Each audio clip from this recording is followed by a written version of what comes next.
I didn't touch it. Please, you have to believe me. I've never stolen a thing in my life. The cold steel of handcuffs bit into Lisa Martinez's wrists as two officers forced her to her knees in the center of the marble foyer. It was 12:03 a.m. The crystal chandelier above cast fractured light across her tear-streaked face, and the two men in uniform, Lieutenant Raymond Foster and Officer Elordi Holland, weren't listening to a word she said. Before we go any further, let me tell you something. What happens next will restore your faith in humanity when you least expect it. Drop a comment below and tell me if you've ever been accused of something you didn't do, because this story, it's about to prove that one person's courage can change everything. Lisa knelt on the floor of Hope Estate, her black maid's uniform pressed and pristine just hours ago, now wrinkled from being manhandled. She'd worked at this mansion for 2 years. 2 years of arriving before dawn, of polishing silver until it gleamed, of being invisible to everyone who mattered. 2 years of saving every penny to send back to her mother in Atlanta. But now she was being arrested for stealing a priceless family heirloom she'd never even touched. Miss Martinez, you need to stop resisting, Lieutenant Foster said, his grip tightening on her arm. His voice was flat, bureaucratic, completely void of empathy. We found the watch in your quarters. That's all the evidence we need.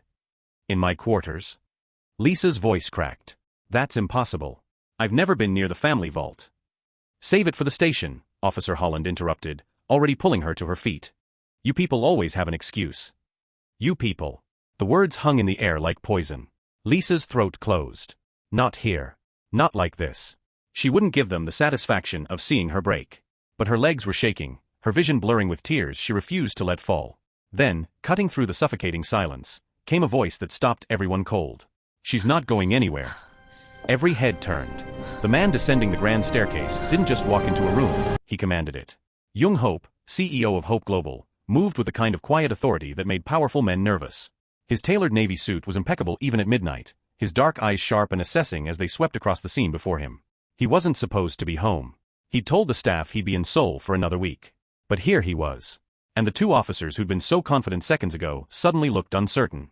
Mr. Hope, Lieutenant Foster straightened, though his hand remained on Lisa's arm. This doesn't concern you, sir. We're simply executing a warrant. In my home. Jung's voice was quiet, but it carried the weight of someone who'd built an empire from nothing. At midnight? Without notifying me first. He descended the final steps, his gaze never leaving Lisa's face. For the first time that night, someone was actually seeing her, not just looking through her like she was part of the furniture. The evidence is clear, Foster insisted, though his voice had lost some of its edge. The stolen watch was found in her room. She had means, motive, and opportunity. Did she? Jung stopped 3 feet away from them, his eyes now locked on Foster. Because from where I'm standing, Lieutenant, the only thing that's clear is that you've entered my property, terrorized my employee, and made an arrest based on circumstantial evidence without conducting a proper investigation. Officer Holland shifted uncomfortably. Sir, with all due respect. Respect. Jung's eyebrow arched. You want to talk about respect while you've got a woman on her knees in my foyer. The temperature in the room seemed to drop 10 degrees. Here's what's going to happen. You're going to remove those handcuffs. You're going to step back. And you're going to give me 24 hours to investigate this matter privately before you take anyone from my home. Mr. Hope, we can't just. You can. And you will. Jung pulled out his phone. Unless you prefer, I call Commissioner Wright right now and explain why 2 of his officers are violating protocol in the home of the city's largest taxpayer. The silence that followed was deafening. Lieutenant Foster's jaw clenched. His eyes darted between Jung and Lisa, calculating, weighing his options. The handcuffs suddenly felt heavier on Lisa's wrists, the metal warmer against her skin as she watched this impossible standoff unfold. She'd never seen anyone challenge the police like this. Not for someone like her. This is highly irregular, Foster said finally, his tone shifting from authoritative to defensive. We have procedures. So do I, Jung interrupted smoothly. And one of them is protecting the people who work for me until proven guilty beyond any shadow of doubt. He took another step forward, his presence filling the space between them. Miss Martinez has been with my household for 2 years. Not once has there been a single complaint about her character or her work. Not one missing item. Not one breach of trust. Lisa's breath caught. He knew that? He knew how long she'd been here. She'd assumed he barely registered her existence, just another face in the rotation of staff who kept his world running invisibly. Mr. Hope, Officer Holland interjected, clearly trying to be the voice of reason, the watch is a family heirloom worth over $200,000. It was reported missing this afternoon by your cousin, and we found it hidden in Miss Martinez's quarters less than an hour ago. The facts. The facts, Jung cut in, his voice dropping to something even more dangerous than anger, something cold and precise, are that my cousin reported it missing while I was supposedly out of the country. The facts are that you conducted a search without waiting for me to return. The facts are that someone in my family wants this woman arrested, and I want to know why. The words hung in the air like an accusation, and Lisa saw it then, the flash of something in Foster's eyes. Surprise. Or maybe fear. Because Jung Hope wasn't just defending her. He was questioning the entire setup. Are you suggesting? Foster began. I'm not suggesting anything, Lieutenant. I'm telling you that something about this doesn't add up, and until I figure out what, Miss Martinez remains under my protection. Jung's gaze finally shifted back to Lisa, and the hardness in his expression softened just slightly. You trust me on that? It was such a strange question to ask in a moment like this. Trust. As if she had any choice. As if she had any power at all in this marble palace where she'd spent 2 years making herself smaller, quieter, less visible so she could keep the job that fed her family. But when she looked into Jung Hope's eyes, she didn't see pity. She didn't see the performative concern of someone trying to appear benevolent. She saw something that looked almost like anger on her behalf, like her wrongful arrest had personally offended him. Yes, she whispered, her voice barely audible. Jung nodded once, then turned back to Foster with renewed intensity. The handcuffs. Now. For a long moment, nobody moved. The chandelier above them swayed slightly, its crystals tinkling like wind chimes in the tense silence. Then, with visible reluctance, Lieutenant Foster pulled out his keys. The click of the handcuffs releasing felt louder than it should have. Lisa's hands dropped to her sides, her wrists aching, red marks already forming where the metal had dug into her skin. She wanted to rub them to soothe the pain, but she kept her hands still, refusing to show any more weakness in front of these men. 24 hours, Foster said tersely, pocketing the handcuffs. But if she runs, Mr. Hope, you'll be held legally responsible. And if you're wrong about this, if she did take that watch, the obstruction charges alone will. She won't run. Jung's eyes met Lisa's for a long moment, and something passed between them, a promise, a question, a spark of something neither of them could name yet. Because she didn't do this. And I'm going to prove it. As the officers reluctantly retreated toward the door, their footsteps echoing across the marble, Jung Hope extended his hand to the woman still kneeling on his floor. Miss Martinez, he said softly, his voice now stripped of its earlier steel. Let's find out who's really behind this. Lisa stared at his outstretched hand, manicured, steady, offered without hesitation across a divide that should have been impossible to cross. And despite every instinct screaming at her not to trust anyone in this godforsaken mansion, despite the fear still coursing through her veins, despite knowing that powerful people like Jung Hope never helped people like her without wanting something in return, she reached up and took his hand. What happens next will change both their lives forever. But first, Jung Hope has 24 hours to unravel a conspiracy that goes deeper than either of them imagined, and Lisa Martinez has to decide whether she can trust the one man who has the power to destroy her completely. This is where their story truly begins. The front door hadn't even closed behind the officers when Jung turned to face Lisa fully, his hand still holding hers. The warmth of his palm was startling against her cold skin, and she pulled away instinctively, tucking her arms against her chest. Thank you, she managed, her voice hoarse from crying. I don't know why you did that, but thank you. Don't thank me yet. Jung's expression was unreadable as he studied her face. We have less than a day to figure out who put that watch in your room and why. Lisa's stomach twisted. Less than a day. 24 hours to prove she wasn't a thief, to save herself from a criminal record that would destroy any chance of ever working again, of ever sending money home to her mother who depended on those payments for her medication. Mr. Hope, I swear to you, I never touched that watch. I've never even seen it. I don't go into the family wing unless I'm specifically called to clean, and even then, I'm always supervised.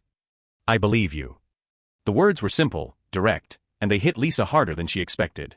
When was the last time anyone had simply believed her? But belief isn't evidence, Miss Martinez. Lieutenant Foster gave me 24 hours because he thinks I'm delusional. He thinks the evidence is so clear that giving me time to investigate will only make my embarrassment more public when I'm proven wrong. And if we can't prove it? Lisa's voice dropped to a whisper. If we can't find out who did this? Jung's jaw tightened. Then I violated protocol to protect you, and Foster will make sure everyone knows it. The press will have a field day. My board will question my judgment. And you'll still be arrested, except now you'll have the added burden of knowing I went down with you. The weight of that settled over Lisa like a heavy blanket. He was risking everything. His reputation, his company, his standing with the police. For her. For a maid he barely knew. Why? The question escaped before she could stop it. Why would you do this for me? Jung was quiet for a long moment, his dark eyes searching hers with an intensity that made her want to look away. But she didn't. She held his gaze, waiting. Because I've spent my entire life watching people get crushed by systems designed to protect the powerful, he said finally. My father was a janitor at a corporate building in Seoul. He was accused of stealing once too. They never proved it, but they fired him anyway. The shame killed him faster than any disease could have. He paused, and Lisa saw something flicker across his face, something raw and old. I built Hope Global so I'd never be powerless again. So I could be the one who decides what's just and what isn't. And this. He gestured to the space where she'd been kneeling moments ago. This isn't just. Lisa felt tears burning behind her eyes again, but this time they weren't from fear. They were from something else entirely, something she couldn't quite name. So we have 24 hours, Jung continued, his voice returning to that crisp, businesslike tone. And we're going to use every single one of them. Starting now. He extended his hand again, not to help her up this time, but as a partner would. As an equal. Are you with me, Miss Martinez? Lisa looked at his hand, then at his face, at the determination blazing in his eyes. 24 hours to save her life. 24 hours with a man who saw her as human instead of invisible. She took his hand and shook it firmly. I'm with you. Jung led Lisa through the silent corridors of Hope Estate, past the drawing rooms and parlors where she dusted 1,000 surfaces without ever truly being seen. The library door opened with a soft creak, and the scent of old leather and wood polish enveloped them. He gestured to one of the burgundy armchairs near the fireplace, but Lisa hesitated. I'll stand if that's all right. Sit. It wasn't a command, just a quiet insistence. You're not working right now, Miss Martinez. You're helping me investigate. She sat, perching on the edge of the chair like she might need to bolt at any moment. Jung settled into the chair across from her, pulling out a small notebook from his jacket pocket. Tell me everything about tonight. Start from when your shift ended. Lisa took a shaky breath. I finished at 9, like always. I'd cleaned the guest wing, done the silver in the dining room, and restocked the linens. Mrs. Chun checked my work and signed off on my time card. Mrs. Chun is the head housekeeper. Yes. She's strict but fair. She's never had a problem with me. Lisa's fingers twisted in her lap. After she dismissed me, I went to the staff quarters. I was tired. I just wanted to shower and call my mother before bed. Did you see anyone on the way to your room? Daniel, one of the groundskeepers. We passed each other in the hallway. He asked if I'd seen his work gloves. I told him I hadn't. Jung made a note. What time was that? Maybe 9:15? I got to my room around 9:20. Lisa's voice dropped. The door was unlocked. Jung's pen stopped moving. You're sure you locked it when you left for your shift? I always lock it. Always. I keep my mother's medication money in there, the cash I haven't transferred yet. I'm paranoid about it. Her eyes met his. But when I turned the handle, it just opened. Did you notice anything else? The window was cracked. Just an inch, but I never open that window. It sticks, and I'm on the 3rd floor. There's no reason to open it. Lisa's hands were shaking now. I should have known something was wrong. I should have called someone right then. You couldn't have known. Jung leaned forward, his voice gentle. What happened next? I went inside. Everything looked normal at first. But then I saw my pillowcase was crooked, like someone had moved it. I pulled it back and there it was. This beautiful gold watch, ornate, obviously expensive. Just sitting there on my pillow like someone wanted me to find it. Her voice cracked. I picked it up without thinking. I was going to take it to Mrs. Chun to report it, but that's when the officers burst in. They said they'd received an anonymous tip that I'd stolen a family heirloom. They already had a warrant. It was like they were waiting for me to touch it. Jung's jaw clenched. The pieces were falling into place, and the picture they formed made his blood boil. It was a setup, he said quietly. Someone planted that watch in your room, made sure your fingerprints would be on it, then called the police with perfect timing. But why? Lisa's voice was barely a whisper. I'm nobody. Why would anyone go through all this trouble to frame me? Jung stood, pacing to the window. Outside, the estate grounds stretched into darkness. That's what we need to find out. Because whoever did this wanted you gone badly enough to orchestrate this entire thing. He turned back to face her, and Lisa saw something dangerous flicker in his eyes. And they just made a very big mistake. The security room was tucked away in the east wing, a windowless space filled with monitors that displayed every corner of Hope Estate in grainy black and white. Jung's fingers flew across the keyboard, pulling up footage from earlier that evening while Lisa stood behind him, her arms wrapped around herself against the chill of the air conditioning. The cameras cover almost everything, Jung murmured, his eyes scanning the timestamps. Hallways, entrances, the main rooms. My father was obsessed with security after he was robbed in Seoul. Almost everything? Lisa caught the word. There are a few blind spots. Maintenance areas, parts of the staff wing. Places where my father thought constant surveillance would be excessive. He pulled up the footage from 9 p.m., the screen splitting into a grid of different camera angles. There. That's you leaving the main house. Lisa watched her own figure moving across the screen, her shoulders hunched with exhaustion, her steps quick. She looked small on the monitor, insignificant. Just another worker ending another shift. And there's Daniel. Jung pointed to another frame showing the groundskeeper in the hallway, his hands empty, clearly looking for something. They watched in silence as Lisa's image disappeared into the staff quarters, the timestamp reading 9:19 p.m. Jung fast-forwarded, the minutes blurring past. 9:30. 9:45. 10 o'clock. Nothing unusual. Just empty hallways and closed doors. Wait. Lisa leaned closer, her hand gripping the back of Jung's chair. Go back. To 9:25. Jung rewound the footage. At 9:25, a figure appeared in the corner of the screen, moving quickly through the corridor that led to the staff wing. The person wore dark clothing and kept their head down, but there was something familiar about the gait, the way they carried themselves. Can you zoom in? Lisa asked. Jung tried, but the image pixelated, becoming an unreadable blur of shadows. The figure disappeared around a corner, and then nothing. No camera picked them up again.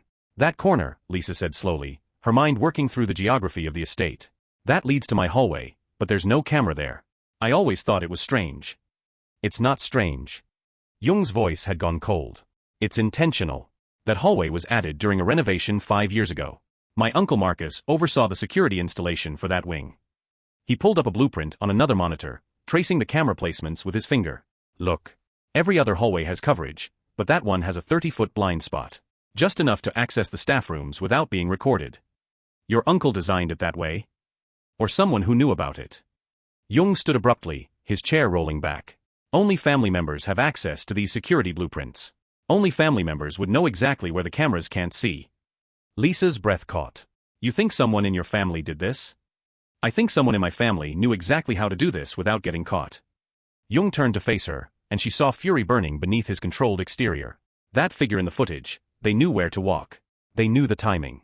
They knew which hallway didn't have cameras. But why frame me? What did I do? Jung was quiet for a moment, his jaw working. Maybe it's not about you at all. Maybe you were just convenient. A maid with no power, no connections, no way to fight back. His hands curled into fists. Or maybe someone wanted to send me a message. A message. That they can do whatever they want in my own house, and I can't stop them. Jung's eyes met hers, and Lisa saw something dangerous there, something protective and possessive that made her pulse quicken. They were wrong. He turned back to the monitors, his fingers already typing.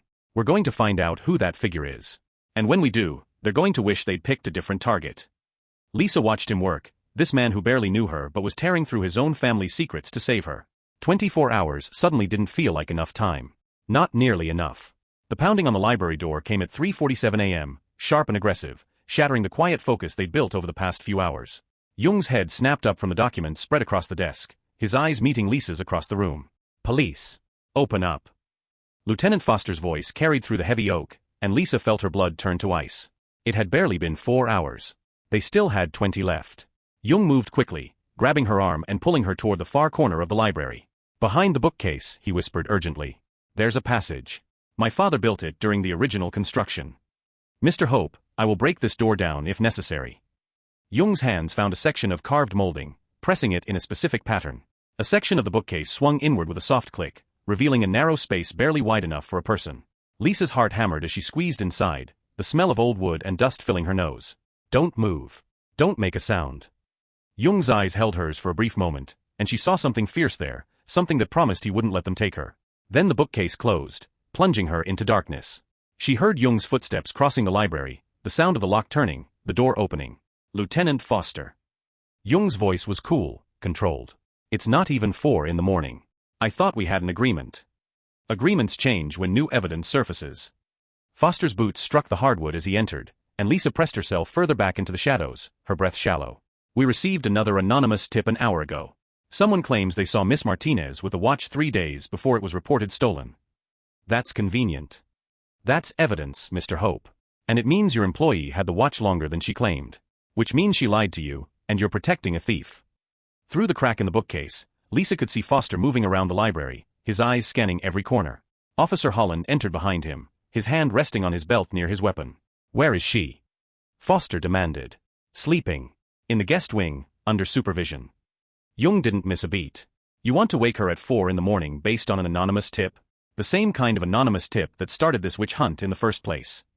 I want to take her into custody before she disappears. And if you don't produce her right now, I'll have no choice but to charge you with obstruction of justice. Foster took a step closer to Jung, his voice dropping to something more threatening. Your 24 hours are over, Mr. Hope. I don't care how much money you have or how many commissioners you know. Someone very powerful wants this girl arrested, and they're not going to stop pushing until it happens. Lisa's hands clenched in the darkness. Someone very powerful. The words confirmed what they'd suspected. This wasn't just about a stolen watch. This was orchestrated by someone with reach, with influence, with the ability to manipulate the police themselves. Who called in the tip? Jung asked, his voice dangerously quiet. Anonymous means anonymous. Or it means you know exactly who it is and you're protecting them. Jung moved between Foster and the bookcase, his body a wall. I'm not producing Miss Martinez at 4 in the morning based on a phantom tip from a phantom witness. You want her, Lieutenant? Come back at noon with a warrant that isn't based on hearsay and manipulation. Until then, get out of my house. The silence that followed was suffocating. Lisa could hear her own heartbeat pounding in her ears, could feel sweat trickling down her spine despite the cool air. You're making a mistake, Foster said finally. The only mistake here is yours. Jung's voice could have cut glass. And when I prove it, I'm going to make sure everyone knows exactly who is pulling your strings. Foster's jaw clenched, visible even in the dim light. Then he turned sharply, motioning to Holland. Their footsteps retreated, the library door slamming behind them hard enough to rattle the windows. Jung waited a full minute before opening the bookcase. Lisa stumbled out, her legs shaking. Someone's panicking, Jung said quietly. And desperate people make mistakes. They couldn't stay in the library. Foster would be back, probably with more officers, maybe with a judge who owed someone a favor. Jung led Lisa through the hidden passage, their footsteps echoing softly against stone walls that smelled of centuries-old secrets. The passage opened into a small room on the 4th floor, a space his father had used as a private study before his death. No one knows about this room except me, Jung said, closing the door behind them. Not even the household staff. Lisa stood in the center of the dusty space, her arms wrapped around herself. Dawnlight filtered through a single narrow window, painting everything in shades of gray and gold. She looked exhausted, her uniform wrinkled, her eyes red-rimmed from stress and lack of sleep. Sit, Jung said gently, gesturing to an old sofa covered with a white sheet. We'll wait here until Foster leaves the property, then figure out our next move. Lisa sank onto the sofa, and something crinkled beneath her. She reached under the sheet and pulled out a sketchbook, its leather cover worn soft with age. I'm sorry, I didn't mean to. It's fine. Jung moved to sit beside her, curious. What is it? Lisa opened the book carefully, and Jung's breath caught. The pages were filled with drawings, intricate pencil sketches that captured moments of life at Hope Estate with stunning detail. There was Mrs. Chun laughing in the kitchen, her usually stern face transformed by joy. Daniel the groundskeeper kneeling in the garden, his weathered hands gentle with a seedling. The morning light streaming through the stained glass windows of the main hall, rendered in careful crosshatching that somehow conveyed color through black and white. These are yours. Jung's voice was quiet with wonder. Lisa nodded, embarrassment coloring her cheeks. I draw during my breaks sometimes. It helps me. I don't know, remember that there's beauty here even when the work is hard. She tried to close the book, but Jung's hand stopped her. Don't. He turned the pages slowly, studying each sketch with an intensity that made Lisa's heart race. There were portraits of other staff members, architectural details of the mansion, studies of hands and light and shadow. Each drawing revealed not just technical skill but genuine observation, empathy, an artist's eye for the humanity in everyday moments. Jung stopped at a sketch of the library where they'd spent hours tonight, the books and furniture rendered with such care that he could almost smell the leather and wood polish. In the corner, barely visible, was a figure at the desk, head bent over papers. It took him a moment to realize it was himself, drawn from memory or imagination, captured in a moment of concentration. When did you draw this? Last week. I was dusting the upper shelves and you were working. You didn't notice me, but I... Lisa's voice trailed off. I'm sorry if that's invasive. I just thought you looked... I don't know. Like someone carrying the weight of the world. Jung stared at the drawing, at the way Lisa had captured something he tried so hard to hide, the loneliness of responsibility, the isolation of power. She'd seen him, truly seen him, in a way no one else had in years. You have real talent, he said finally, his voice rough. This isn't just a hobby, Lisa. This is art. It's just drawings. No. Jung turned to face her fully, and Lisa saw something fierce in his eyes, something that went beyond the investigation, beyond the 24-hour deadline. It's proof that you see the world differently than most people. You see beauty where others see servants and furniture and things to be used. You see humanity. Lisa's throat tightened with emotion she couldn't name. I'm going to make sure you get to keep drawing, Jung said quietly. I'm going to make sure whoever tried to steal your future fails completely. He held her gaze. Because the world needs artists like you more than it needs another corrupt system protecting powerful liars. In that dusty room, hiding from the police, Lisa Martinez realized that Jung Hope wasn't just trying to prove her innocence. He was fighting for something bigger, something neither of them had words for yet. Jung's laptop glowed in the dim light of the hidden room, casting shadows across his face as his fingers flew across the keyboard. Lisa had fallen asleep on the sofa an hour ago, exhausted from fear and adrenaline, her sketchbook clutched against her chest like a shield. He draped his jacket over her shoulders, then returned to the hunt. If someone in his family had framed Lisa, there had to be a reason. Desperation, usually. Money, always. He started with financial records, pulling up accounts for every Hope family member with access to the estate. His Aunt Caroline's spending was excessive but steady, funded by her late husband's trust. Uncle Marcus lived modestly, his military pension more than adequate. Jung's younger sister was in graduate school in London, her expenses covered by a scholarship and the allowance he sent monthly. Then he opened his cousin David's accounts, and everything clicked into place. The numbers were staggering. Withdrawals of $10,000, $20,000, $35,000 over the past 6 months, all marked as cash advances. Credit cards maxed out and barely making minimum payments. A second mortgage on the condo David had inherited from their grandmother. And there, buried in the transaction history, were repeated transfers to offshore accounts associated with high-stakes gambling operations. Jung's jaw clenched. David had a problem, and it had cost him everything. He cross-referenced the dates. The largest withdrawal, $75,000, had been made 3 weeks ago, 2 days before the family heirloom watch was reported missing.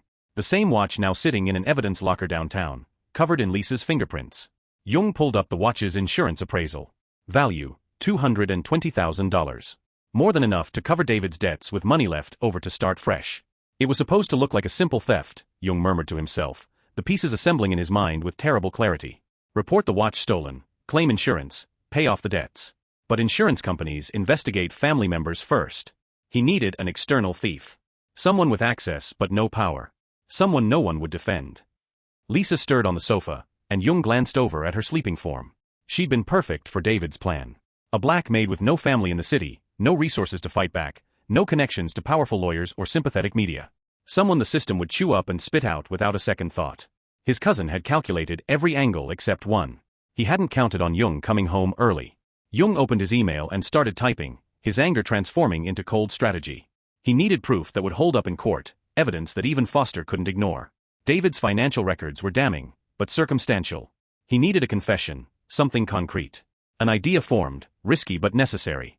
He pulled up his phone and scrolled to David's number, then opened a new message thread. His fingers hovered over the keyboard for a moment before he began typing. We need to talk about the watch. Meet me at the estate tonight, 8 p.m. Come alone. I know everything. He hit send before he could second-guess himself. The trap was set. Now he just needed David to walk into it. Behind him, Lisa shifted again, her voice thick with sleep. What time is it? Almost noon. Jung closed the laptop and turned to face her. And I think I know who framed you. Lisa sat up slowly, pushing his jacket off her shoulders. Her eyes were still heavy with exhaustion, but alert now, focused. Who? My cousin David. He's drowning in gambling debt, and the watch was his way out. Jung's voice was flat, controlled, but Lisa could hear the fury beneath it. He used you because he thought you were powerless. Because he thought no one would care enough to dig deeper. And now we prove it. Jung stood, offering her his hand. I've invited him here tonight. He thinks I want to negotiate, to keep things quiet for the family's sake. Instead, he's going to confess everything, and we're going to record every word. Lisa took his hand, letting him pull her to her feet. What if he doesn't confess? What if he just denies everything? Jung's smile was sharp, dangerous. Then I'll make him an offer he can't refuse. Because desperate men make predictable choices, and David has been desperate for a very long time. He squeezed her hand gently. By tonight, this will all be over. And you're going to walk out of here with your name cleared and your future intact. Lisa wanted to believe him. She needed to believe him. But in the back of her mind, a voice whispered that desperate men were also dangerous men, and cornered animals always fought back. The annual Hope Foundation Gala transformed the estate into something from a dream, chandeliers blazing, champagne flowing, the city's most powerful people gathered in their finest evening wear. Lisa watched from the servants' entrance, her heart pounding against her ribs. Jung had insisted she be here, had insisted she witness this moment even though every instinct screamed at her to run. He'll be here soon, Jung murmured beside her, immaculate in his black tuxedo, a small recording device hidden in his jacket pocket. David never misses an opportunity to network with money. Earlier that evening, David had come to the library as requested. Jung had been brilliant, playing the concerned cousin, offering to cover the debts if David would just tell him the truth about what happened. And David, desperate and believing himself safe, had confessed everything. How he'd staged the theft, planted the watch in Lisa's room, paid off a security guard to look the other way. How he'd called in the anonymous tips to pressure Foster. How he'd chosen Lisa specifically because nobody would believe a black maid over a Hope family member. Jung had recorded every word. Now, as the string quartet finished their set and the room fell into expectant silence, Jung stepped onto the small stage at the front of the ballroom. The crowd turned toward him, champagne glasses glittering in the light. Good evening, everyone. Thank you for coming tonight to support the Hope Foundation's mission. Jung's voice carried across the room with practiced ease. Before we begin the auction, I need to address a matter that concerns this family and this foundation's integrity.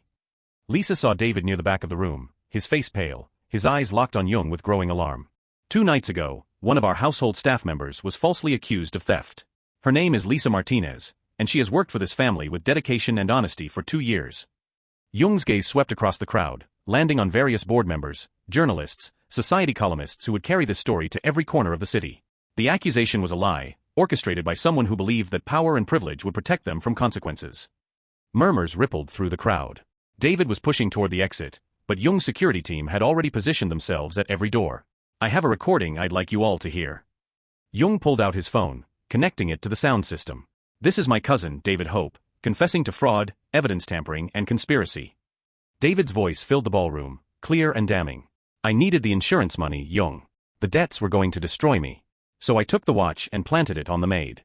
Who's going to believe her over us? She's nobody. The room erupted. Gasps, shouts, the sound of David trying to force his way through the crowd only to be stopped by security. Jung let it play, every word, every detail, until there was no doubt left in anyone's mind.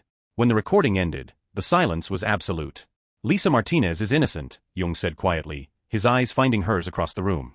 And I will not allow anyone, family or otherwise, to abuse their power in my home or use my name to destroy innocent lives. He stepped down from the stage and walked directly to Lisa, offering his hand in front of 200 of the city's most influential people. Miss Martinez, I owe you an apology on behalf of my family. And I'd like to offer you a position, not as household staff, but as the director of our new arts initiative at the Hope Foundation. If you'll have it. Lisa stared at his outstretched hand, at the room full of people watching her, at David being escorted out by police who had arrived at Jung's invitation. Lieutenant Foster stood near the entrance, his face unreadable, but his presence a silent acknowledgement of the truth. She thought about her mother in Atlanta, about the sketches hidden in her room, about the 2 years she'd spent being invisible. She took Jung's hand, and this time, she didn't let go. I accept. The room burst into applause, but Lisa barely heard it. All she could see was Jung, and the way he smiled at her like she'd just given him something more valuable than any confession or cleared name. Like she'd given him hope. 3 days after the gala, Lisa stood in her small room in the staff quarters for the last time. Her maid's uniform lay folded on the bed, black fabric pressed and perfect, just like she'd kept it for 2 years. She ran her fingers over the white apron, remembering the girl who'd arrived here with nothing but hope and desperation, who'd made herself invisible to survive. That girl was gone now. A soft knock interrupted her thoughts. Jung stood in the doorway, dressed casually in jeans and a dark sweater, looking more relaxed than she'd ever seen him. He held a manila folder in his hands. I thought I'd find you here. He stepped inside, his eyes taking in the sparse room with its single window and worn furniture. Having second thoughts? No. Lisa smiled, surprising herself with how easily it came. Just saying goodbye. Jung nodded, understanding crossing his face. He'd spent his whole life saying goodbye to old versions of himself, climbing from janitor's son to CEO, shedding skins like a snake until he became someone powerful enough to protect the people he cared about. I have something for you. He handed her the folder. Your contract for the arts initiative. But I need to be honest about something first. Lisa's stomach tightened. What? The arts initiative was real, but it wasn't fully formed until you. Jung moved closer, his voice quiet but intense. I've been thinking about it since I saw your sketches. The Hope Foundation has always focused on education and healthcare, important work, necessary work. But we've never invested in art, in beauty, in the things that make life worth living beyond just survival. He gestured to the folder in her hands. That's not just a contract for a director position, Lisa. It's a partnership. 50-50.